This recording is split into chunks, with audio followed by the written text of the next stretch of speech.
الله والله والله والله الله والله والله والله الله. الله الرحمن الرحيم نحمده ونصلي ونسلم على رسوله الكريم أما بعد. باب العقیقه د عقیقی باس پرون ویل شو چې سباله د عقیقی بحث شروع کیږي. عقیقه د بچی د پیدایش نه وروستو صدقه کول او څاروی ذبح کول د دې نوم د عقیقه. په موطا د امام محمد کی رحمه الله تعالی روایت ته باغی کی دا ذکر کړی دی وای دا عقیقه چې دا د عقل لفظ نه راوتی ده او عاق نافرمان ته وای. عقوق الوالدین چې راځي د مور او پلار نافرمانی. دی روایت کی دا ذکر کړی دی وای چې کم بچی لا مور او پلار د هغه د پیدایش په ورځ باندې عقیقه وکي دا بچی به د مور او پلار نافرمان نه وي. دویمه په کې دا وجه ذکر کړی دی چې کم بچی لا عقیقه وشي نو گویا کې د بچ شو د ور د عذاب نه. دریم ذکر کړی دی او عقیقه کم بچی له چې عقیقه وشي نو دا بچی بچ شو د هلاکتونو نه، د مصیبتونو نه او د هلاکتونو نه دا بچی بچ شو، وژغورل شو. او دا دغه آخري ټکی چې کوم ما وي نو دا منلی شوی او تجربه شوی دی، یعنې ما په خپله لیدلی دی. دا بچی چې پیدا شي د ځان سره مشکلات او کړاوونه راوړي، ځکه دا دارالمشکلات دی، دا دنیا نه ده، دا د مشکلاتو د عالمونو د دردونو دار دی. خو دا دی بچی له مصایب، کړاوونه، پریشانۍ، بیماریانې دا ډېر څه ورسره راغلي. خو چې د ده باندې عقیقه وشي نو د دغې تویولو د دې اینې سره د ده نه دا مشکلات دفع کړی شي. عقیقه دا د قربانۍ په شانتي واجب عمل دی. د نن نه 3 کاله څه کم 3 کاله مخکې چې ما مسله دلته تاسو ته وویله نو ډېرو خلکو تعجب کوي، دا څه کوي، دا خو لږ عجیبه خبره ده. نو ما وی مسله تاسو ته اوس بیا وایم. مسله دا ده چې یو انسان باندې قرباني واجبي او د دا قرباني نه کوي نو د دا مال الله بې برکته کوي، بې خیره کوي. او قرباني د ډېر لږ مال خاوندان چې دي په هغو واجب ده، د ډېر مال نه، د لږ مال خاوندان چې وي نو په هغو قرباني واجب ده. یعنې د ډېر مال په هغې خو خامخه ده، خو چې لږ مال ورسره دی څومره لږ د 52 تولې چاندۍ قیمت ورسره دی ضروریات اصلیه و نه علاوه، نو په ده باندې قرباني واجب ده. لکه د هغې د جمعو په بیانونو کې او په دې اخترو کې دا 2-3 اختره تیر شوي دي، لوی اخترونه، واړه اخترونه، نو په دې کې په خاصه توګه دا ټکی ویلی شوی دی چې ګورئ زموږ ستاسو بچیانې، زنانه، خویندې دی لا مونږ تاسو عموما کمره جوړو او په دې کمره کې د دې دپاره د دیوال الماری شوه یا شوکیسونه شو یا دنګه د سټیلو الماری شوه یا د کپړو عامه غټه الماری شوه، دا جوړو. د دې سره سره د دې ډبل بیډ دی او د ډبل بیډ سره متعلقه سیټ د میزونو او د کرسیو او د صوفو او د دغې سره سره لاندې په دې ځمکه په فرش باندې د غوړولو قالین، چې هغه قالین عموما د په اوس خو نرخ ډېر زیات هغه پیسه وغورځېده، خو د 30,000 نه واله د 15,000 پورې په دې منځ کې عمومي قالین به بیا د دې سره په دې کور کوټه کې په دې کمره کې د سټیلو یو سیټ ته د ټولو لوښو د لوی نه راواله د واړه پورې د مثالې جدا دی د شیشې جدا دی دارنګې د هغه چونی والا چې کوم سیټونه دي دا جدای د سیلورو جدای د مثالې جدای د لوښو یادوم د پیالو ګورې چاینک د هغې سره بیا سیټ پیالې جیک د هغه سره سیټ ګیلاسونه د شیشې جیک دی د شیشې سره ګیلاسونه د سټیلو جیک دی د سټیلو ګیلاسونه دي د خاورې جیک دی د خاورې سره شپږ ګیلاسونه دي مثال په طور چاینکونه دي د هر چاینک سره د هغې متعلقه پیالې دي ورسره ترموسونه دي د هغې سره متعلقه پیالې دي بیا ډونګۍ دي د هغې سره متعلقه چمچ او پلان پلیټونه دا دي او دا یو سیټ نه دی مختلف قسم دي بېشکه تاسو چې ناست ستاسو په کور کې به کیدای شي یو وي خو ډېرو کورونو کې داسې دي چې دا څیزونه ډېر دي دا ما چې وي په دې شمار باندې دي او ګورئ دا مال دی دغې ضرورت نشته ضرورت د یو سیټ دی که د خاورې جوړ دي تالي که د کیمیکلو جوړ دي که د مثالې جوړ دي که د سټیلو دي که د شیشې دي که د سیلورو دي خو یو سیټ مطلوب دی ضرورت دی دا نور هسې پراته چې دي دا مال دی ضایع شوی دی نو په دغه مسلمانه باندې قرباني هم واجبه ده او سرسایه به هم ورکړي د دې سره سره د هغې سره ګورئ څه ګنډلی شوي او څه ناګنډلی شوي د 1200 د 1400 د 400 شپېتو پورې جوړېږي دا جوړې جامې چې دي دا مال دی ځکه ضرورت د 3 جوړو د اوړي دی او د 3 د ژمي دا نور بې ضرورت دي دا شانته د هغې سره د یوې نه زیاتې ګړۍ دي یوه په لاس ته یوه په شوکیس کې پرته ده یوه په صندوق کې پرته ده دیوال ته ځوړنده ده یو غټ ټیم پیس دی دیوال ته ځوړند دی په موبایل کې چې دی نو ټیم کتی کېږي بهر برنډه کې ټیم پیس غټ ځوړند شته نو ګورئ د ټیم د کتو دپاره یو پکار دی او دا زنانه خو بهر ته عموما نه وځي د دې خو ډېر کم بهر ضرورت راځي په دې خپل کور کې په کور کې دا په دې دیوال باندې ټیم پیس چې دی په دی کې کتی شي نو د دې دومره ضرورت نشته لاس ته او موبایل ورسره د یو نه زیاتې دي یو وله تره لېږلی دی بل وله ماما راوړ دی بل وله پلاني ګورئ دا ټول څیزونه د ضرورت نه زیات دي په دې زنانه باندې قرباني هم واجبه ده او د دې په دې مال کې په بعضې صورتونو کې په دې زکات هم فرض واجب دی نو ما وی دا عقیقه او قرباني دواړه یو شان واجب اعمال دي دې کې دویم نمبر نشتی دا واجب دي ښه عقیقه واجبه ده او قرباني هم واجبه ده نو موږ تاسو چې یو سړي باندې قرباني واجبه یې نه کوي موږ تاسو بد ګورو مړه پرېږده سړی دومره مال یې اسقا دی هغه قرباني قدرې نشي کولی ای زما ورونو نو دقه شانتې چې زما او ستا کره بچی وشي او ما او تا عقیقه ونه کړو نو موږ هم دغه ګناه کړی دی عقیقه او تاسو په دا ناس مسلمانان چې تاسو ښه غور وکئ په دې دا بچی وړوکی چې پیدا شي که نه نو دغه خو خپل کور خو څه کې په پردي کور کې د سوال او د بیاج او د کرایه په کور کې چې اوسېږي د هغو کره چې یومیه دیاړي کوي یومیه یعنې د هغه ژوند او معاش صرف او صرف دیاړي کول دي ګورئ د دغې خلکو په بچي چې پیدا شي په هغې باندې هم زرګونو روپۍ لګي زرګونه روپۍ د هغو ته زما په خبره پوه شوئ یعنې یو انتهایي بېوسه او غریب انسان د هغه کره چې وړوکی پیدا شي د ده نه هم په زرګونو روپۍ لګي په څه شي لګي هلی چرګ راړه مېلمانه دي هلی ترورې راغلی دا هلی مامي راغلی دا هلی پلانې راغلی دا چرګ وله راوړه پلانې او بسکټونه وله راوړه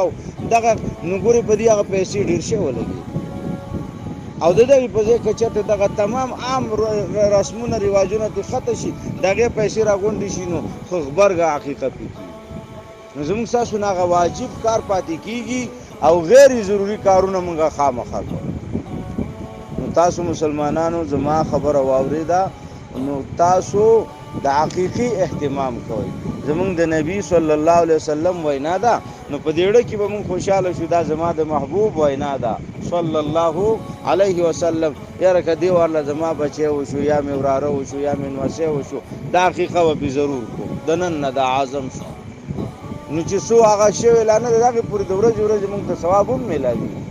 یاره د نن نه بعد که زما بچي وشو الله اولاد راکړو نو زه به د هر یو به ښه مناسبه عقیقه کوم نو ګورې موږ ته به په دې الله اجر راکړي عقیقه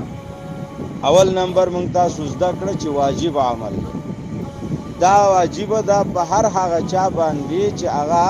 د 52 تولو چاندی استطاعت لري. بیا د حقیقي څاروي چې دی نو ګورې حدیث کې دوه نمونه راغلي دي، ګډه او بیزه، یعنی د ګډي نسل نر وي او که ښځه، د بیزې نسل نر وي او که ښځه. په حقیقت کې عموما دا دوه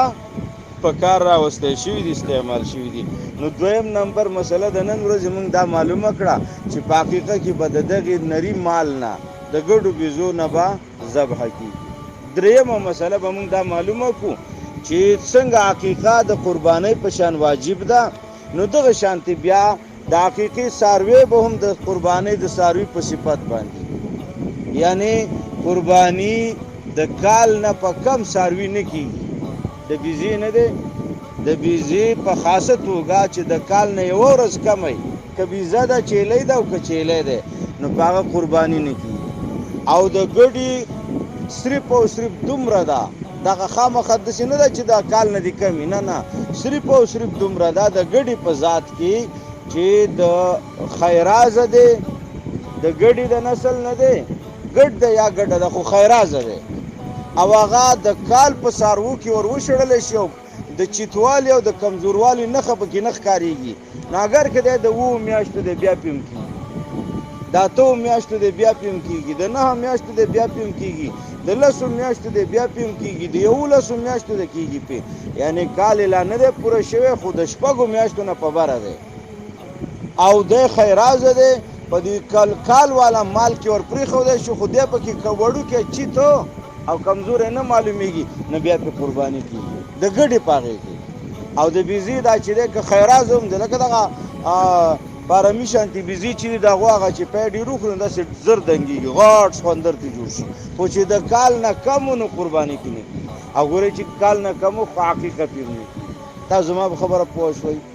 څلورمه مسله د حقیقي په حواله باندې، څنګه چې د قربانۍ د څاروي ښکر د یخه ماتو د حقیقي هغه ماتو نه کېږي پې،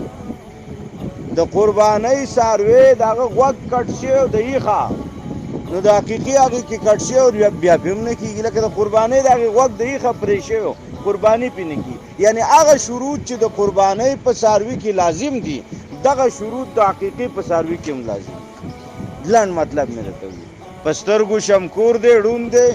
غاښونه یې رېجېدلي دي یا ټولو او خوخلي کې زګونه راځي، خوراک پې نه شي میده کولی، کمزوره دی، قدم نشي بدلولی، ډېر خوار دی، ټپ ټیپ دی، پخپه ګوډ دی، معذور دی، ښکرې مات دی، لکۍ یې د یخه غوڅه ده. ګورې دا عیبونه د قربانۍ په څاروي کې چې وو نو قرباني پې نه کېده، دغه شانتې د حقیقي په څاروي کې چې وو هغه پې هم نه کېږي. دا شروط د څاروي د حقیقي. پنځمه مسله د نننۍ ورځې هغه دا ده چې دا عقیقه به کو کله، نو ګورې عقیقه په 9مه ورځ ده، په 9مه ورځ ده، خو په دې 9مه ورځ باندې په دې کور کې بله څه واقعه راله، غم وشو، ناڅاپي څه بله واقعه وشوه، یا هغه څاروی مهیا نه شو، دې پسې ګرځي خو لا په لاس ور نه راغی. کم صفتي څاروی د حقیقي دپاره چې دی لکه هغې کې شرطونه د قربانۍ په شانتې دي، نو هغه شرطونو والا څاروی په لاس ور نه راغی په 9مه ورځ باندې، نو بیا به څه کوو؟ بیا به یې په 14مه ورځ باندې کوو. څنګه؟ ګورې د خمیس په ورځو، یعنی د پنجشنبې د جمعرات د زیارت، دا ټول یو نوم دی، خمیس، پنجشنبه، جمعرات، زیارت، دا مې د یوې ورځې نوم وي. ما وی د دې په دې ورځ بچی پیدا شوی دی، نو ګورئ دا ورځ یوه شوه، جمعه، 2 هفته، اتوار، پیر، منګل، بودو، دا 3 او 3 شپږ شي که نه، دا 9مه شوه. نو د شروع په ورځ باندې به بیا څه کوو؟ عقیقه به کوو، آینده شروع په ورځ باندې، نو دا 9مه شوه. هلته خو جمعرات په ورځ پیدا شوی دی، نو دا د شروع د ورځې څه شوه؟ بیا 9مه راله، آینده د بلې هفتې، بیا دغه بل هفته کې هم څاروی په لاس رانغی، نو په 3مه هفته کې به بیا هم د شروع په ورځ راځي. هغه به 21 ورځ راځي. په څلورم هفته کې به هم د شروع په ورځ راځي، یعنی په کوم ورځ چې بچی پیدا شوی دی نه یوه ورځ کم حق ځان ته په نښه کوه، قرباني کوه، څاروی حلاله وه. شپږمه مسله اخري به دا ووایو چې زما رونو د مشرانو د چا چې عقیقه نه ده شوې مخکې، یعنی خپل مور و پلار پې نه ده کړې، تاسو خپل عقیقه په خپله هم کولی شئ. او په دغې کې به ته یو عجیبه ناشنا مسله ووایم، ستاسو به خوښه شي. قربانۍ څاروی ځان له واخلئ، د قربانۍ غټ څاروی غوین مالو، او دا څاروی چې تاسو واغستو نو یوه پکې برخه د قربانۍ خپله که، یوه دې پکې د کور والا که، مثال په طور یوه دې پکې یو انګور دي یا دې دوه انګوریانې دي زامن دي د هغو پکې که، یوه برخه پکې ځان له د خپلې حقیقي هغه ونیسه. یعنې د قربانۍ څاروی دې واغسته نو پکې 7 برخې کیدی شي که نه، نو چې 7 برخې پکې کیدی شي نو څه 5 یا 6 برخې پکې د نورو مدونو نه راوله. دا لکه دی را سره پکې زوی شریک دی، دا را پسې انګور شوه، دا بیبي شوه، دا پلانی شو، دا پلانی شو، دا شو، خو یوه برخه پکې د خپلې د پیدایشي حقیقي هغه راوله، هغه واجب ده نه ادا شي. دا واجب و قضا دې راوګرځي. دا شپږمه مسله ډېره اسانه ده او فایده پکې ډېره ده. بله پکې دا ده چې کله تاسو داسې اوړی جمع تیر شي په کال کې نو یو څاروی دا بیزا یا ګډه اخلئ، او دلته چې دی نو دا بعضې خلک کرکه غورځوي، بیزه څوک نه خوري، بیزه څوک نه خوري. دا مه وایه، دا خو ګناه دی، حلال څیز دی، څنګه وایي چې څوک یې نه خوري. او زمونږ نبي صلی الله علیه وسلم مبارک ډېر زیات خوړلی مال دی، او زه بیزه څوک نه خوري، نه بیزه څوک نه خوري، دا مه وایئ. یو حلال څیز دی، د هغه نه دومره نفرت او پوز و تاوال دا منه دي. ښه، د خدای د حلال د طیبو ناقدري نه ده پکار. بیزه واخله، چېرته وچه بیزه ده شنډه، دا واخله د اوړي ژمي کال په دې منځ کې چې د په یو موقع وا دې غسته. دا ضروري نه ده چې اوس دې خامخا اوس ما او تا دیګ پخوو، هغلته چې دی نو په بونیر کې مې یو خپل دی، په مردان کې مې یو خور ده، په بل ځای کې مې ترور ده. نه، دې ته ضرورت نشته. ذبح یې کا، خپل اهل او بچو لتې د پخولو دپاره حصه جدا کا، دې ګاونډي له تیومه ورکه، دغه له ورکه، دغه ستا دروازې ته چې نږدې دروازې دي 3 دروازې دي او که 5 دي، بس دې نږدې وله دې ورکړه، ستا ذمه فارغه شوه. کوشش د امي ورکولو کوئ. دا صدقې نه دي، دا واجب او نفلي صدقات چې کوم تاسو ذبحه پکې کوئ، کوشش د دې کوئ امه ورکوئ په دې ګاونډ. په شاپورو ماپورو ته هېڅ حاجت نشته. په پلیټ تالي کې ږده، بچي له ورکوه دې پلانو کری اوسه، بیا راځه په بل پلیټ کې ږده، بچي له ورکوه پلانو کری اوسه. خبره خلاصه شوه. د لوی کړاو نه پې هم خلاص شوئ، او د خدای پاک خوښ کار دی هم. دا شپږ مسلې شوې. اوس به دا یو د حدیث باب ووایو. عن سلمان بن عامر الضبي رضي الله عنه قال سمعت رسول الله صلى الله عليه وسلم يقول، ما د رسول الله صلى الله عليه وسلم مبارک نوریدلی دی ویلی، مع الغلام عقیقة، د بچی د پیدایش سره عقیقه وي، فاحرقوا عنه دما، توی کوي د دې بچی نه دمن وینا، د دې بچی د طرف نه وینه توی کا. وامیتو عنه الاذى، او میټاو کوي د دنه، لري کوي د دنه، صفا کوي د دنه الاذى، تکلیف په 2 قسمه ده. یو راتلونکې مصیبت او بیماریانې چې دي دا چې ته ترې نه عقیقه وکړې څاروی حلال کې، دا ختمیږي، دا د دنه ختمې شي. یوه دویم عمیتو عنه الاذى، په 9 ورځ باندې د دنه سر وخرایئ، سر د دې بچی نه وخرایئ، نر دی او که جینۍ ده، دا به ضرور خرایلی کېږي. سر زر خرایل پکې ضروري. ډېرو خلکو کې جدا جدا دودونه وي، دا ویښتۍ په سر پاتې کېدل ته په دې سړی باندې پاتې کېږي. ځینې داسې دي، تاسو دا نښې تاسو په دې د ډاکټران، د بچو دا ډاکټران نه وي، د وړو د چلډرن سپیشلسټان چې دي، دغه ځای کې به دا نښې تاسو ډېرې ووینئ، ځکه هلته خو دا تنکي وله راوړي. دا ځینې بچي په دې ځای ویښته پاتې کړي، نورې ترې خرایلی، د چای په دې سړی پرېښودي، نورې ترې چاپېره خرایلی، چاله یې پکې شاته داسې 1-2 نښې پرېښودي، لږې دومره اوږده شوي، ګیسو چې ورته وي اردو کې، دا یې وله پاتې کړي. دا ټولې طریقې حرام دي. او دا د غیرو طریقې دي. دا لک نه به هم سر خریلی کېږي او د جینۍ نه به هم سر خریلی کېږي. وخرایې دي وی لمبوی پاک شو امیت عنه الازاده شو، دا پاک شو، غوړ شو، صفا بدن سپک شو او د دې نه بعد به څه وکړئ دغه څاروی ذبحه شو. دا ویښتان چې تاسو د دې نه بچي نه نایي وخرایل یا دې په کور کې خپلې خور مور ترور وخرایل یا چا سړي نارینه وخرایل، دا خریلي ویښتان دا که د پتول تلی خو وی تله او که پتول نه تلی تخمینا د هغې مقدار د چاندۍ فی سبیل الله ورکړه. که د نایي ښځه راغلې وه او زما استاد د بچي سر یې وخرایو او هغه ویښتان د هغې په طول باندې هغې ښځې له مه ورکوه، هغې له یې مه ورکول دا په اجرت کې راځي. هغې له د ویښتانو په عوض د چاندۍ قیمت یا چاندي مه ورکوه. تولې نه کمه راځي، نیمې تولې نه هم کمې، د وړو بچو په سر ویښته خو ډېر کمي او دغه ویښته نري دي نو چې د اوبو نه وچ شي د هغې وزن ډېر کم راځي. د راتۍ یوه نیمه دوه راتو پورې پکې په ځینو بچو ډېر کم راځي. بهرحال دغه ویښتان چې دي د دې ویښتانو د وزن برابر چاندي او که چاندي ورکړي او که چاندي نه وه، چاندي معنی سپین زر، که چاندي نه وه د هغه چاندۍ قیمت ورکړه. مثال به درته ووایم لکه چاندي چې دی نو توله په 2000 غالبا ده که په څو ده، نو چې په 2000 توله ده نو یو رتۍ دوه چې دی نو چاندي شوه او د یو رتۍ دوه چاندۍ په مقدار پیسې ورکړه. الله تعالی دې ما او تاسو د خپل حبیب علیه الصلاة والسلام په دې فرمان